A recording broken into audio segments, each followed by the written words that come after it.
Hello, good morning. What is up, Rangers fans? Welcome to Glasgow Rangers Nation with me, your host, Owen James. Channel that brings you all your latest Rangers news. Guys, we are here. It is Monday morning. No one likes a Monday morning. It's the ugly child of the family. It's the one that in Victorian times, you would have locked in the attic. I mean, we don't do that anymore, obviously, for child protection reasons. But you know what I mean. You get what I'm getting at. No one likes a Monday morning, do they? And look, it's been an eventful few days, hasn't it, in Glasgow? You know, it's the off season. It's the summer. You know, meant to be on holiday. Meant to be chilling out, relaxing. You know, chilling and maxing and relaxing, wasn't it? What Ali G said. A bit of Ali G there. Yeah, but no, not in Glasgow. Not in Glasgow. It's been all go, hasn't it, over the last few days? Obviously, the takeover completing. Then we've obviously got a situation where Niels Coppen departs. Dan Purdy comes in. Maybe the 49ers thought they were signing a check for Brock Purdy. That's how they ended up with Dan Purdy. I don't know. That's an NFL joke, guys. If you don't know who the 49ers quarterback is, he's called Brock Purdy. And he just signed a massive contract. Lost, I think that's a joke you've had to explain, Owen. Let's just leave that one there. But let's talk. We're going to talk, obviously, a number of things this morning. We're going to talk about 3 potential exits. One that's come out of the blue. I think 2 that have kind of been expected and not certainly shock ones. And one that's come out of the blue. I think we'll talk about that one first. We'll talk about the Mohamed Diamande possible exit. Now, I think, look, when Mo Diamande came to the club, I think there was a big expectation, wasn't there, that he would obviously then go on to be a massive success and that he would go on to, be a player that kind of fitted that, that Rangers player trading model that we all wanted, didn't he? And that's what we all wanted, didn't we? You know, we all wanted these players to come in, we wanted these players to develop and these young lads to come on and obviously make a big amount of money for the club. Mo Diamande obviously has had a very mixed start to his Rangers career. At times he's looked fantastic, other times he's looked a bit lost, hasn't he? And games has passed him by, yet other times he's looked class. You know, he's looked good on the half turn, his passing's been good, particularly in Europe where you perhaps get a little bit more time on the ball. In terms of what he's done this season for Rangers, in the Scottish Premiership, he's made 31 appearances, scoring 4 goals and 5 assists. That's 9 goal contributions in 31. Played at 82%, that's right, of the starting 11s. Played in 76% of the minutes and had a 13% goal participation rate. In Europe, he made 10 appearances, 1 goal, 2 assists. In the Champions League, he made 2 appearances, didn't trouble the scorers. In the post-split, he made 5 appearances, 2 assists. League Cup, 4 appearances, 1 goal, no assists. And in the Scottish Cup, 2 appearances only. He really has gone on he has made a fair few appearances, and he's under contract until 2028, so he doesn't have to leave. This season in total, 54 appearances for Rangers, 6 goals, 9 assists. That's 15 goal contributions in 54. A goal every 671 minutes, which is not massively impressive, but not really why he's in the team. He's not a goal scoring midfield player. That's not. Okay, he is a goal scoring. They are there to score goals. You know what I mean. He's played over 4,000 minutes of football for Rangers this season. In terms of where we're coming from with Diamande, and the situation with him, in terms of what he's done, in total what he's done for Rangers over his time with the club, he's made 73 appearances, scored 8 goals and 10 assists. Came to us from Norgesland via the Dare to Dream Academy, obviously in Ghana, despite the fact obviously he's now a full Ivory Coast international. Now, what is the story? Why are we talking Mo Diamande and a potential exit? Well, news story broke yesterday. It came kind of out of left field, not one that I was kind of waiting for. I think if we were going to talk midfielders leaving Rangers, we'd all be talking Nicholas Raskin, wouldn't we? That's who we'd be talking about. We'd all be talking about the potential departure of Nicholas Raskin and the fact that he's massively impressed in the Premiership this season, and everyone will be talking about the fact that he is the guy who I think we all thought would sort of be really pulling in EPL interest, could be transferred for a substantial fee.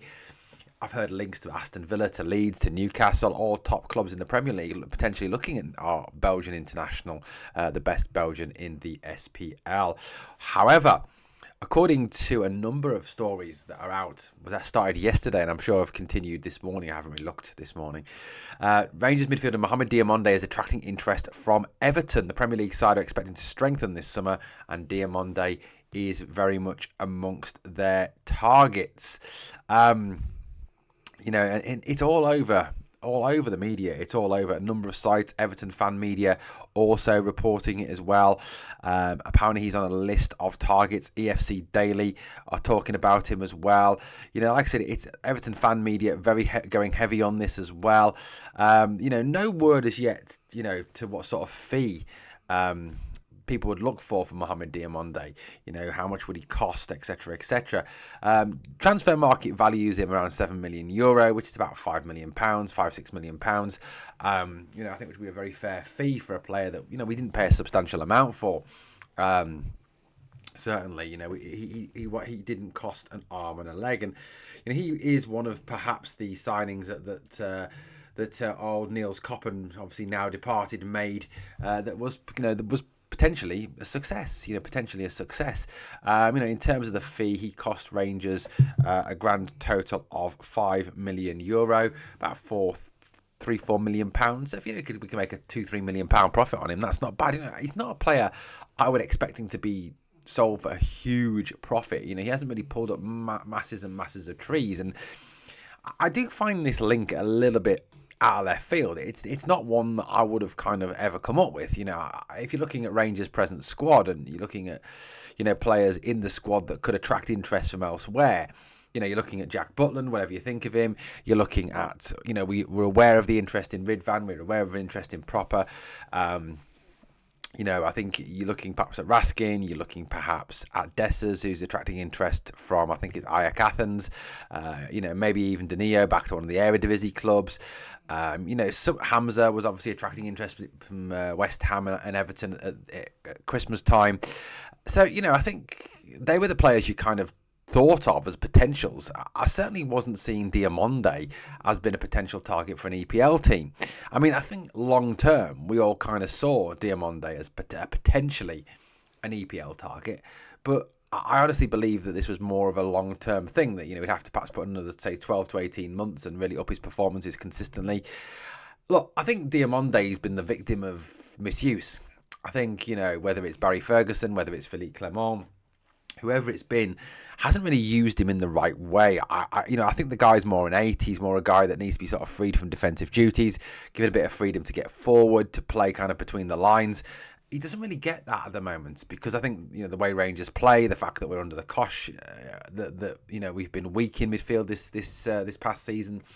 I think potentially, with the right players around him, he could look a hell of a lot better than he does at this club. So, certainly a move to somewhere like Everton or another of the Premier League clubs where they've got substantial amounts of money, and certainly Everton do have substantial amounts of money, now with the Friedkin Group buying them out. And obviously, they've got that brand new stadium on the waterfront in Liverpool. And Liverpool's second team will always look to try and sort of pick around the edges and, and try and develop and try and sort of compete for those European places. They're not really a team that ever's going to go for a title or whatever, but this would be an interesting move if you're an Everton fan to go for someone like Diamande. Davy Moyes is their manager. Perhaps he's a player that he likes. He's what? I don't know, but it's certainly an interesting link nonetheless. And look, my personal feelings on this, and my personal feelings on the whole squad is, I'll be honest with you, I don't think there's anyone who is unsellable. Clement rather stupidly talked, didn't he, last summer about the fact that Butland was unsaleable, that he was not for sale at any price, and then Butland proceeded to have one of the worst seasons of his career. I would say that there's no one who's unsellable, really. Realistic, I suppose Nicholas Raskin you could make an argument for, but we're operating, like I've said on numerous occasions, as much as I would love us to keep hold of all our best players, we're operating in a market where we are going to get picked off by Premier League clubs. We are going to get picked off with teams from the top 5 leagues. That's just how it is now. We're not in the era of Walter Smith and Graham Souness and David Murray and all those guys, who we had substantial amounts of funds and we didn't have to sell players, and we only sold players when we chose to sell players. Those days are over now, and we've got to kind of accept that. So, look, I think, for the right amount of money, nobody's unsellable within the present squad, and I would even include Nicholas Raskin in that. If someone was to come in with a £15 to £20 million bid for Raskin, then I think the club would listen. I really do. So that's the first one. Now, the second one that has been mentioned is Ridvan Yilmaz. Now, Ridvan Yilmaz kind of indicated, didn't he, that he wanted to leave the club this summer, that he wanted to return to his native Turkey. I don't think Ridvan's ever really settled in Glasgow. I think that he's always struggled with the physicality of the Scottish game. He is wee Ridvan, isn't he? He's in his wee red van. He is a player who... Look, I think my personal opinion on Ridvan is that he gets a lot of unfair criticism. I think, going forward, he's a decent player. I think defensively, he's probably after Dujon Sterling, he's probably the second best fullback we've got at the club. Defensively, I think, he's more secure than Hefte, who, Hefte is a Brazilian, let's face it, as I said on the video yesterday. What Brazilian fullback likes defending? They've never liked defending. Right back to Carlos Alberto, they've never liked defending. They call themselves wing backs, don't they? They don't call themselves fullbacks in Brazil. James Tavernier can't defend to save his life, never has been able to. And even Tav fanboys have got to kind of recognise that. Sterling is probably the best defender but cannot stay fit. Same way Ridvan can't stay fit. And that's one thing that's always held back his career in Scotland, is the fact that he cannot keep himself fit. And I think, like I said, the physicality, the strain, the speed, the intensity of the game doesn't really suit him. And that's why I think there's been that propensity to then talk about a return to Turkey. Now, over the past few seasons, we've had links to Gala, to Fenerbahce, to Trabzon, to his former club Besiktas, all reportedly in for Ridvan. Now, the Turkish media, and look, I genuinely get this now, that the Turkish media are very unreliable, that they're not like the Italian media. They are a bunch that can kind of clutch, can't they? They really do. But according to a number of Turkish sources tonight or last night, it has been learned that Besiktas management has reached an agreement with Ridvan Yilmaz that negotiations with his club Rangers have been progressing positively so far. That is Besiktas fan site reporting that from Turkish media, that Ridvan has agreed to return to Turkey, that he's agreed to return to his former club, that the terms of a contract, the terms of a deal that have been offered to him are acceptable, and that it's now down to the fact that Rangers and Besiktas need to sit down and kind of agree a transfer fee. And that's kind of where we're at with that one. And, I don't know how true that is. Look, none of us know how true any of these stories are. And, like I said to you, the Turkish media are unreliable. Of course they're unreliable. A lot of people are kind of talking about this agreed deal, this agreed fee for the player, and it's now down to player negotiations. I don't think you're going to get a king's ransom for Ridvan. £2-3 million, possibly, been tops. I think that's what transfer market value him at. So I think you've got to kind of look at this and kind of weigh it up and say, when comes the time to cut your losses and just take the money? And perhaps on Ridvan, it's time to cut our losses and take the money. I think there's a lot of players within this present squad that you kind of look at and you think, yeah, let's just cut our losses and take the money and run. Whether it be James Tavernier, hopefully, please God, let him go. Cyril Dessers, whoever, money in the bank, get the money in, use it to supplement the initial 20 million that's been pledged for player sales. And go out and really go at building this squad back up over this summer period and turning this squad into one that's going to compete. That's got to be one of the big things, hasn't it? It really has to be. There we go. So that's the next one. That's the second one, the second exit from Rangers. So Ridvan Yilmaz, you'd be looking at sort of garnering somewhere between the region of let's say £8 million for two players there, which is not bad money to add. That 20 million gives you 28 million to start to spend initially. We'll talk managers. Don't worry, we will get to that shortly. The last one is Robin Proper. Now look, Robin Proper has been an unmitigated disaster at Rangers, hasn't he? He has not done well at all. The story that is out there that Dutch media are talking about is this one. Again, this is from X. It says FC20 wants to seriously work on the return of Robin Proper in the Groj Veste. I don't know what that means. The club from Ashende is currently looking at possibilities to bring him back home. So, this is the talk, and there was those pictures, wasn't there, taken the other day where he was seen meeting with officials from Twente Ashende, and again, there was all that rumour about that. Was it just him catching up with old friends, or was it him genuinely looking at, kind of moving home and going back to Twente?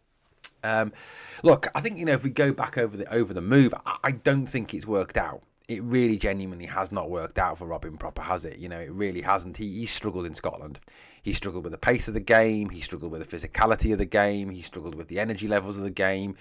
He's looked okay in Europe, to be fair to him. But then again, you get more time. It's not as physical. It's not as hammer throwery, is it? So yes, that's why he hasn't perhaps done as bad in Europe. He's looked okay, but whenever he's come on in Scotland, he's looked like a bomb scare. He was brought in as the heir apparent to Connor Goldson, to Ben Davies. And I'll be honest with you, he doesn't look any better than Ben Davies. In fact, I'd rather have Ben Davies playing in defence than Robin Proper. I really would. To me, Ben Davies looks more solid. He's not good in the air. He struggles. I'll be honest, going back over time, now if you remember back to last summer, it was reported that Rangers were going to sign Jose Cordoba, who went to Norwich, who then looked an absolute bomb scare at Norwich, so perhaps it was a lucky escape that we didn't get him. But we then went and got Proper, and to me, even at the time, it felt a bit panic buy. It felt a bit like, shit, we've let Goldson go, shit, we've missed out on Cordoba, oh crap, we didn't get that Brazilian lad whose name escapes me now that we wanted from the Spanish team. Oh great, what the hell are we going to do? Let's just get him. And it was a bit kind of, I don't know, panic buy, a bit lastminute.com, a bit like, oh crap, we need a centre half, let's just get one that we can kind of get on the cheap and hope that he comes in. And he was signed, obviously he was the captain of Twente, he was described as the leader of Twente. We were looking for another leader at the back because we'd lost Goldson, and that's who we went for. And to me, it was a bit panic buy, and it ended up being a bit panic buy, and it's not a good buy. And I think, again, it's time to cut our losses. If we can regain, 1 million, 2 million on him, I think, again, perhaps raise about £10 million for the sale of those three players. I mean, it's not ideal. It's not ideal, is it? You'd be looking at trying to, obviously with your players, coming from a top European club, garnering a lot more cash. But the problem is, you can't polish a turd. And that's the problem, isn't it? And some of these players are genuinely dreadful. And look, people have slagged me off for slagging off Rangers players. But, look, you can only call it as you see it. And I'll be honest with you. Tell me, how many people out there actually genuinely think that, that Robin Proper is a good footballer? He's not a good footballer. He really isn't. And Diamande hasn't perhaps grown in the way that we've wanted him to grow. And Ridvan Yilmaz has been injured too much. So there's always, something that's going to damage the value of those players, isn't there? And that's what you've got to look at it as. And that's the way you've got to look at this. So those are three potential exits. And look, I wouldn't personally start. I mean, Diamande would be the one that I'd want to try and stop for now and try and say, well, look, Mo, give it 12 more months. And I think, with the right manager, with the right coaching staff, with better players around you, you're going to look a better player. You're probably going to be worth a bit more money. You might get a move to a better club in England, a bigger club in England, a Villa and Newcastle, someone like that, rather than a tin pot little shit club like Everton. So, who knows? But look, I mean, I wouldn't say, look, as much as I do rate Ridvan, I do like Ridvan. I'm a big fan of his. I think he's the best left back at the club, but I just think, again, it's time to cut your losses, isn't it? You've got to look at it from that aspect. And obviously, the whole situation around Robin Proper he's a bomb scare. He does need to go. And all that leaves Rangers short, doesn't it? It does leave them short at centre-back. It leaves them short at left-back. We know we need a new right-back. We know we need a new left wing, right wing, centre-forward. There's a lot of positions that do need to be addressed. And obviously, Kevin Thelwell, who's the sporting director now and the head of recruitment now, who is Dan Purdy, I've really got to hit the ground running. Obviously that yesterday, the 1st of June, was the day that Kevin Thelwell officially started his new job. I think that's also kind of got in the way of the naming of the new manager, is the fact that Kevin Thelwell was not yet in post. I think, any kind of reveal of the new manager was going to come once Thelwell was put into post. I think as well, the terms of bringing in players, I think, again, there was a kind of acknowledgement that we knew that Niels Koppen, they knew, we didn't know, they knew that Niels Koppen was probably going to go this summer. As Heart and Hand brought up on their podcast the other day, if you looked at the job description that Niels Koppen had and the job description that Kevin Thelwell had, it was kind of identical, and you couldn't realistically run with two people with the exact same job. And it was always going to be Cobham that was going to lose out, because Thelwell very much is the man from the 49ers. So, he was going to survive. He was always going to survive. So, look, he yesterday obviously started his job. I think Purdy starts today. It is now a situation where the revolution can truly begin. We've kind of looked at the position now where we've overhauled the top staff. We have a new chairman in Andrew Kavanagh. We have a new vice chairman in Parag Marathe. We have a new board. We have... we now have a new sporting director. We have a new head of recruitment. So there's plenty of people there in post who can take this club forward, and move this club forward. And, the new board of directors as well at the club. You look at the board of directors and there's some serious money on that board of directors now. There really is. Obviously, Andrew Kavanagh is a billionaire. Parag Marathe is linked with the 49ers, linked with obviously Jed York, who is a billionaire. Fraser Thornton, I don't know. I genuinely don't know. Casper the Friendly Ghost.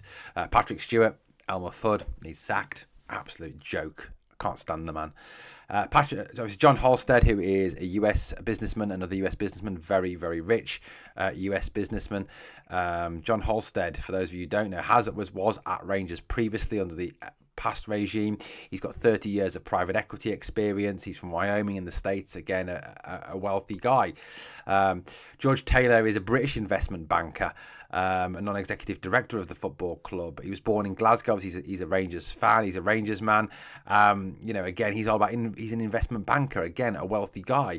Eugene Schnurr is someone who originally got involved with Leeds United, and that's how he gains experience. He was on the board at Leeds. He's the managing director of a investment firm, LLC. His firm is worth over £4 billion. It's a massive firm. Then you've got Andrew Clayton, who's the co-founder and vice chairman of Pair 2 Health, a Philadelphia-based health insurance company. And he's worked with Andrew Kavanagh for 30 years. So he's another one that's got a lot of experience. And he's, again, a very wealthy guy. Mark Tabor is the managing director, member of the executive and investment committees at Great Hill Partners, a Boston-based equity firm where he's responsible for transact.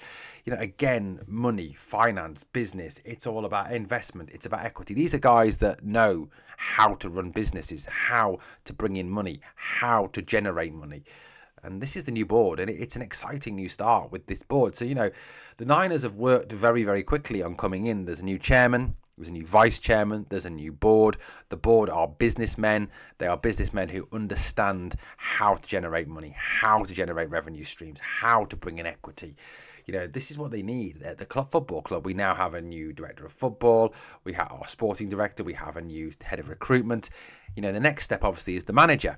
And I think that personally believe that the managerial announcement will come this week.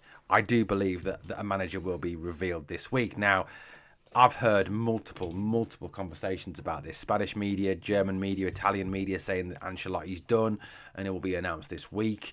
His ex-Everton ties kind of linked to the guys who've already got in. I've heard as well, people obviously rumour Russell Martin. Let's hope not, because the guy's a fucking joke.